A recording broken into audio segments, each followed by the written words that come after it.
What up, Will? Digimon, what coming in with that profile to blow your mind, so you better put your helmet on, because it's about to get messy up in here. So the question is, I got the promo Shoeshoo. Does it make the Cendrill any better?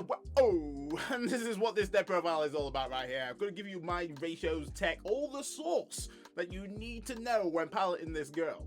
So if this is a video for you, then stick around and enjoy. And if you're new to the channel, like what you see, make sure you subscribe and hit the notification bell, because I do videos on the reg for real, for real. So further ado, let's get stuck in.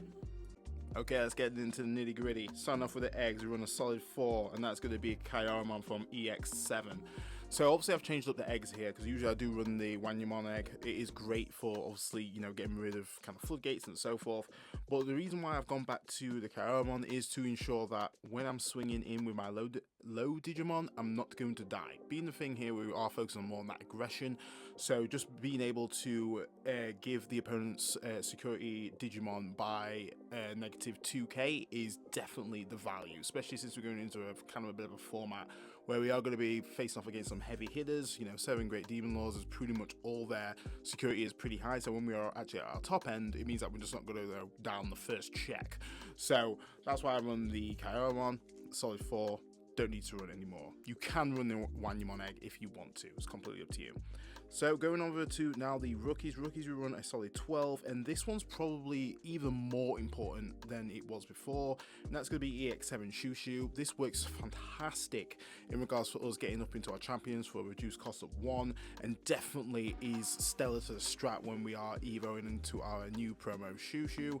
Just enables us to effectively be more cost efficient, whilst obviously swinging into the opponent's security, because the inheritable will give their security Digimon minus 3000 DP. So in combination with the Shoeshoemon egg, that's 5000 DP, making us enable us to not actually die to security, but being memory efficient, especially if we do have our memory setter out. So effectively we are going to be hopefully swinging with, you know, 2 checks, very fast and hard hitting.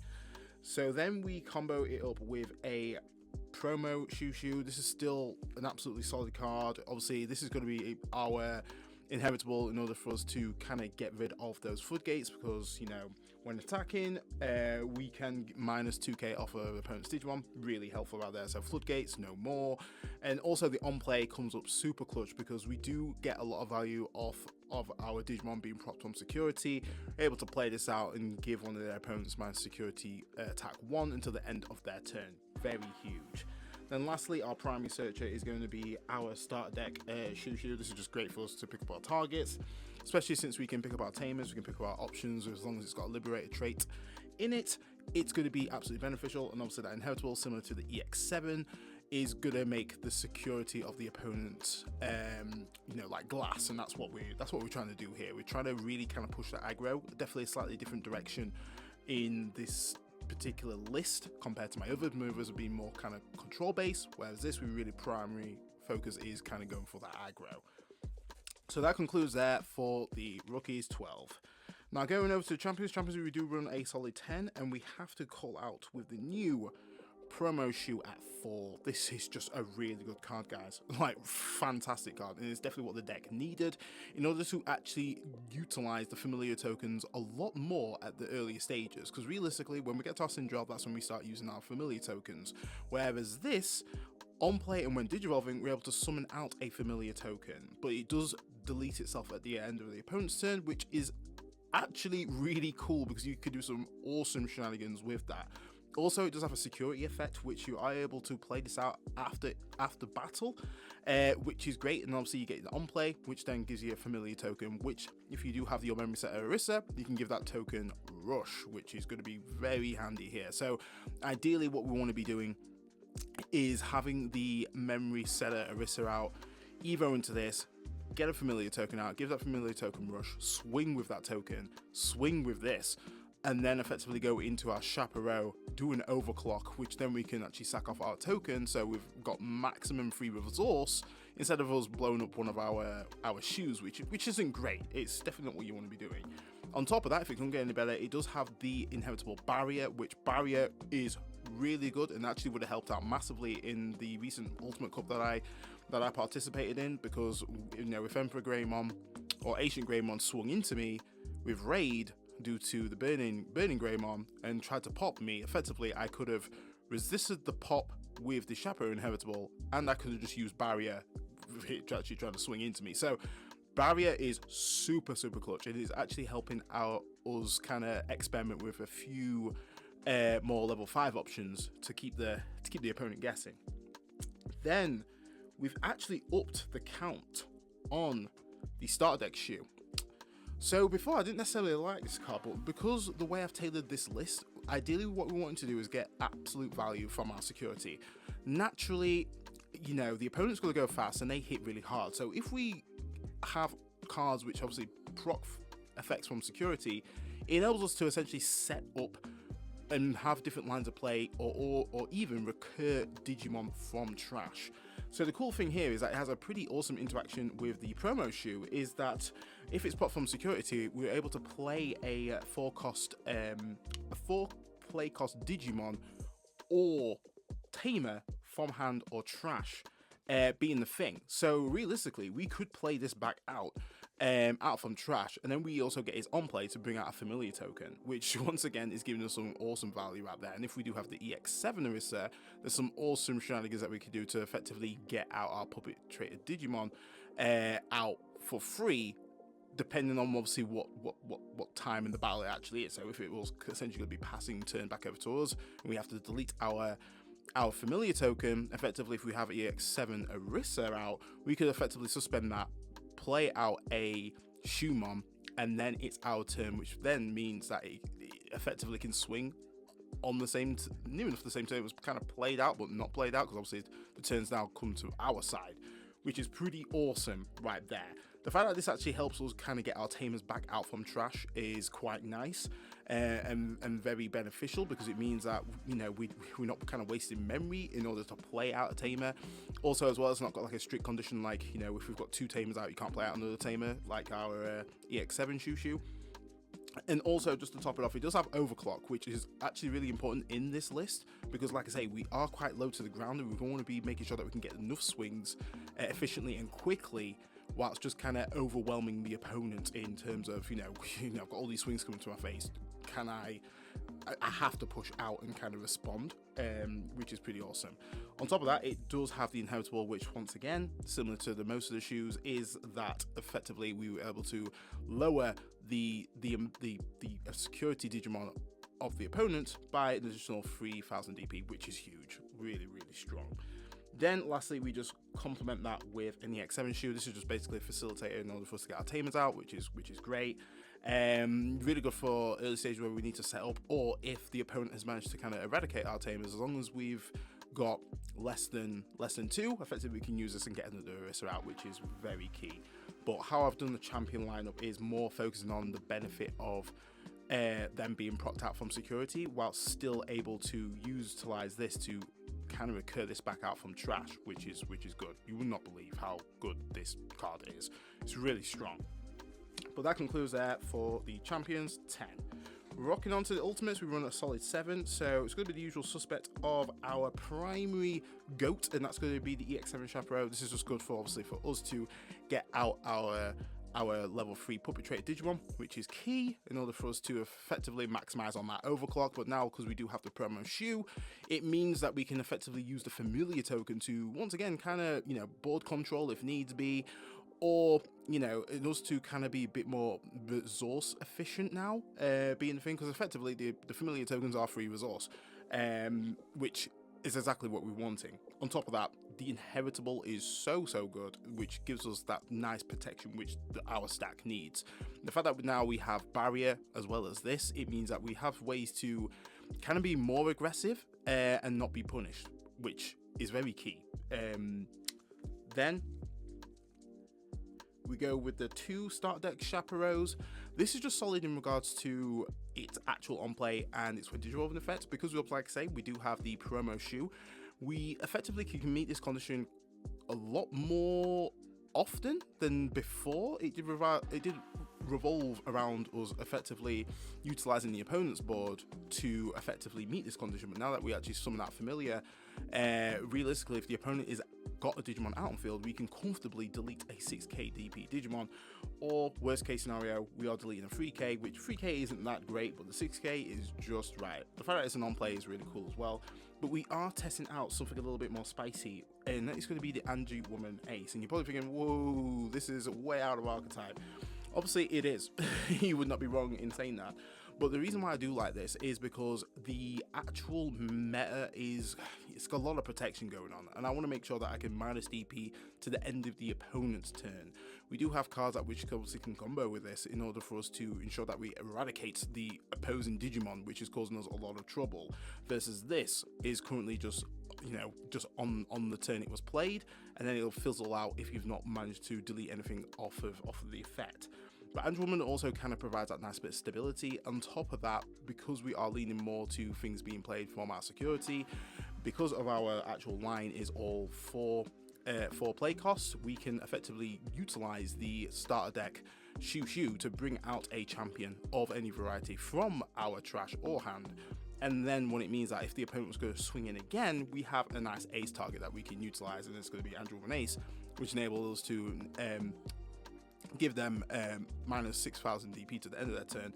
And if they've swung into our security still, it means that we can efficiently recover if we are at 3 or less. Really powerful.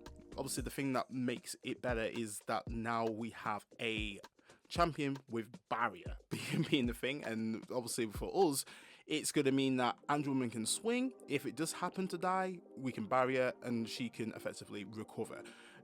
If, like I say, we are at 3 or less security. So really good option.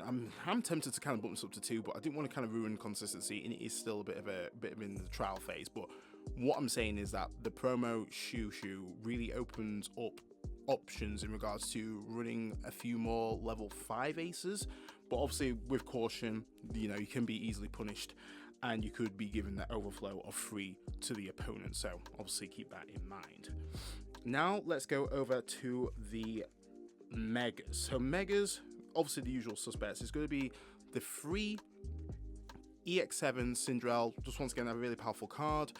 We do run a lot of options that reduces this cost, so it does not going to cost us 4. Hopefully it could be costing us around about 3, but enables us to essentially recur familiar tokens on when Digivolve, and also at the start of main is always key. And then it's when attacking, which isn't once per turn, is going to be able to give the opponent Digimon minus 6k DP. So realistically, if you are going to be a bit more aggressive, which the promo shoe does give you that kind of accessibility to be more aggressive because we do have barrier, 9 times out of 10 you're going to be giving minus 12k to the opponent's Digimon, which is very huge, on top of obviously overclocking and deleting your familiar, which realistically then is going to be going to 15k. Absolutely stellar card. We still run the one of the starter deck Cendrillmon. I know a lot of people are not very keen on this. The reason why I do run this still is because, one, it has that blocker, which is great, works also with the promo shoe because you're going to have that barrier, and then on top of that, that token generation. Once again, we want to make sure that we're getting free value off our tokens, and obviously with the EX8 Orisa combo, it's going to be working fantastic. And obviously then if we do have our Orisas out for the starter deck, then effectively we can give those tokens rush. So I still value this. It's still a very strong card, and it only gets better with the lower end support that we do have. Then we go in with the 2 Shoeshoemon aces. It's absolutely fantastic in this list because, like I say, the new promo it makes enable you to go wider, which is great, and it gives us an option to either, you know, blast ace on the opponent's turn in order for us to essentially, depending on how wide our board is, we're able to neg 4k, and that is repeatable on that one Digimon depending on how many other Digimon you have out, which is pretty huge right there. But one thing just to note is that if you do happen to play promo Shoeshue off this effect, you do have to fully resolve this effect before the on play of promo Shoeshue goes off, which would then summon out a familiar token. Just thought to raise that because I did kind of interpret that incorrectly in there. But the good thing about this as well is obviously us having that alliance. Our main thing is that the more tokens that we have out, realistically, if we are using tokens for the alliance, this this bunny's going to be swinging for 15k, which is the absolute worth. And the key thing here is that the minus DP is till the end of the opponent's turn. So obviously combine that up with the Andrewwoman Ace and this. If we were facing off with Gallantmon, which Gallantmon X goes up to very high DP thresholds in terms of its gains that it gets, when it goes back to their turn, what will happen is that they will reset back on 12 and then they will die because we've managed to neg a fair bit of DP off them in combined off those two effects being the thing. And that's quite important, is making sure that if you can't out the stack when it's got its initial boosts and protections and so forth, at least you'll be able to out it once the turn passes, which is very crucial in this current meta.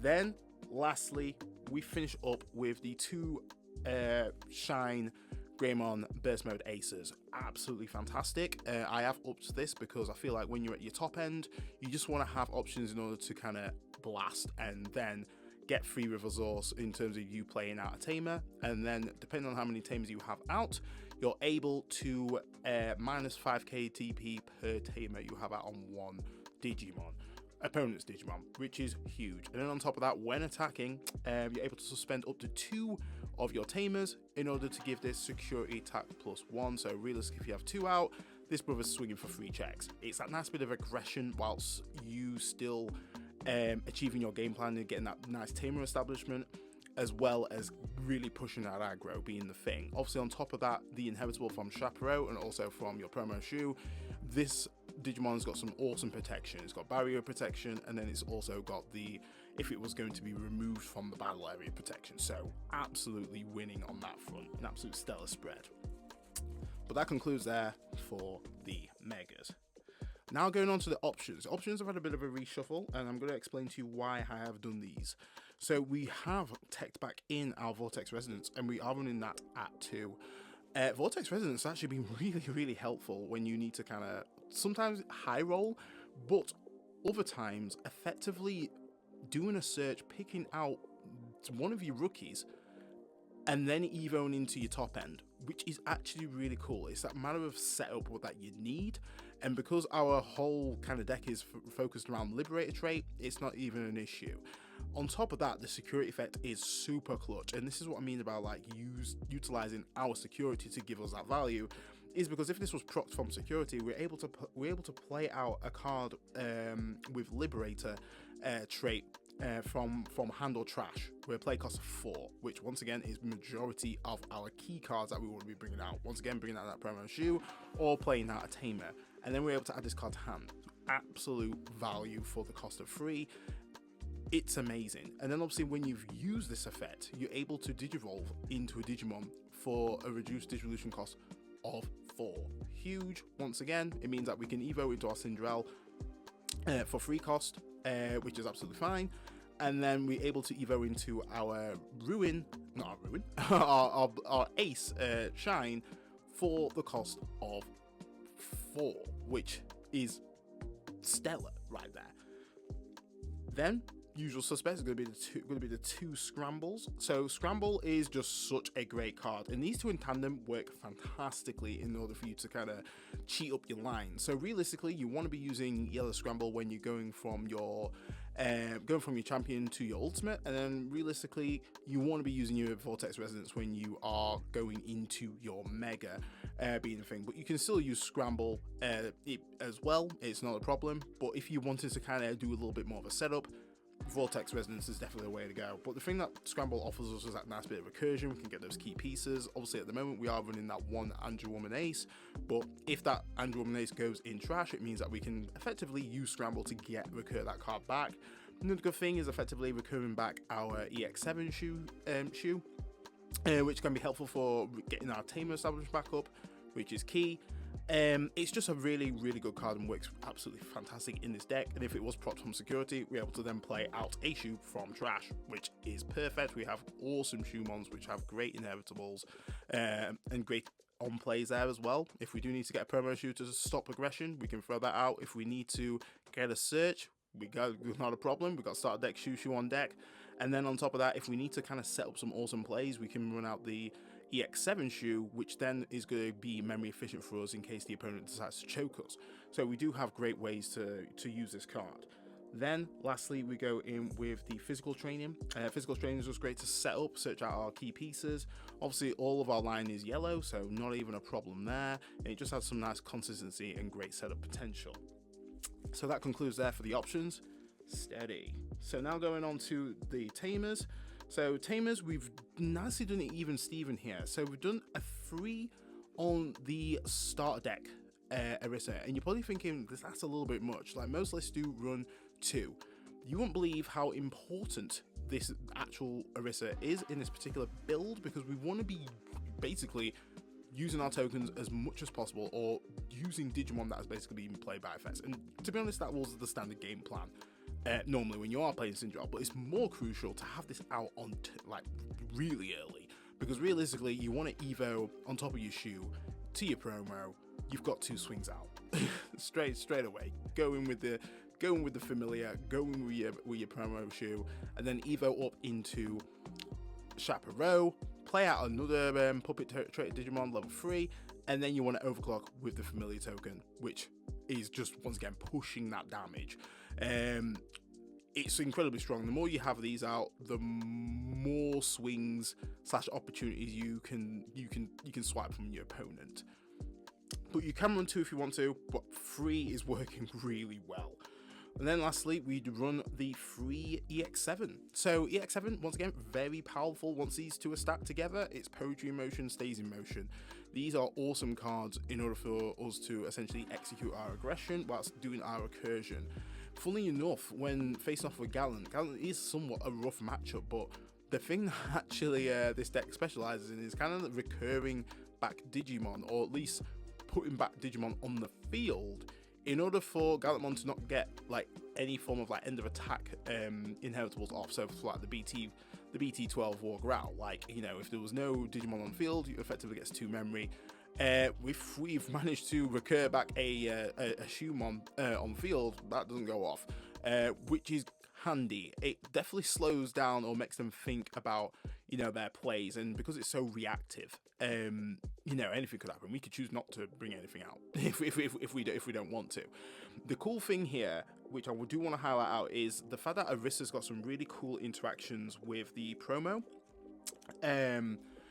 because sometimes what you'll find is that depending on what turn this promo was triggered off, so say it was the opponent's turn and they swung into security, this got played out, and effectively what will happen, we'll get a promo, we'll get a familiar token out, which obviously that's gonna be there till the end of the opponent's turn. Obviously, if you do say opponent passes, what will happen, we will have to delete this.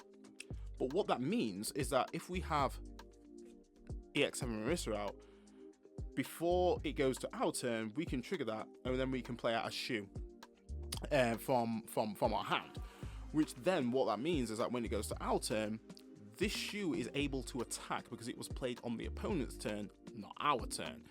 Being huge, and this is why this card is just so good. Bandai was cooking when they was when they were making this card. It's absolutely fantastic, and I would advise definitely going to your locals to, if you're a Cendrillmon fanatic like myself, definitely going to locals and clawing these bad boys up, because it does make the deck so much better, for real. But that concludes there for the Tamers and the deck profile. Let me know what you think in the comments. So there you have it, guys. Cendrillmon EX8 laid out, ready for you to tweak, amend to your playstyle.